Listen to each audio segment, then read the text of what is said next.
तार मृदुंगाचं गजर भक्तीने भरत गावात. पंढरीच्या वाटेवरून निघाले वारकरी भाव. हॅलो एव्हरीवन, आज मी तुम्हाला आषाढी एकादशी का साजरी करतात यावर थोडंसं बोलणार आहे. आषाढी एकादशी हिंदू धर्मात एक पवित्र आणि महत्त्वाची एकादशी आहे. ही एकादशी आषाढ महिन्यात शुक्ल पक्षातील 11व्या दिवशी येते. या दिवशी भगवान विष्णू यांची विशेष पूजा केली जाते. महाराष्ट्रात या दिवशी पांडुरंग विठोबा म्हणजेच विठ्ठल महाराजांची मोठ्या भक्तिभावाने पूजा केली जाते.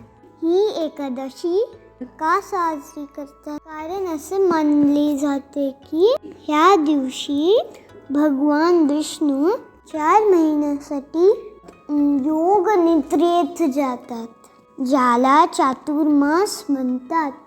त्यामुळे ह्या दिवशी भक्त विशेष सेवा, भजन, पूजन आणि उपवास करतात. महाराष्ट्रात याच दिवशी वारीचं महापर्व संपन्न होतो. वारी म्हणजे हजारो वारकरी भक्त पंढरपूरकडे पायी चालत जातात.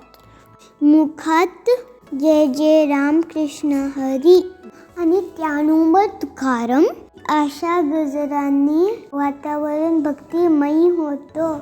पंढरपूरचे विठोबाचं मंदिर हे या सर्व वारकऱ्यांचं अंतिम ठिकाण असतं. हे फक्त एक धार्मिक यात्रा नाही, तर हे एक श्रद्धा, भक्ती आणि एकतेचं प्रतीक आहे. या दिवशी लोक उपवास करतात, भजन म्हणतात, अभंग गातात आणि साधेपणाने जीवन जगतात. आषाढी एकादशी आपल्याला शिकवते की निस्वार्थ भक्ती, संयम, प्रेम आणि समाजात एकोपा कसा ठेवायचा. चला तर मग आपणही ह्या दिवशी पांडुरंगाच्या चरणी नतमस्तक होऊया आणि आपल्या आयुष्यात भक्तीचा प्रकाश पसरवूया.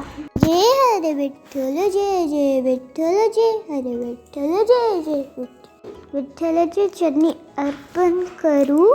प्रेम गाथा, एकतेचे संदेश देणारी ही आषाढी एकादशीच्या वाटा. आषाढी एकादशीच्या तुम्हा सर्वांना खूप खूप शुभेच्छा.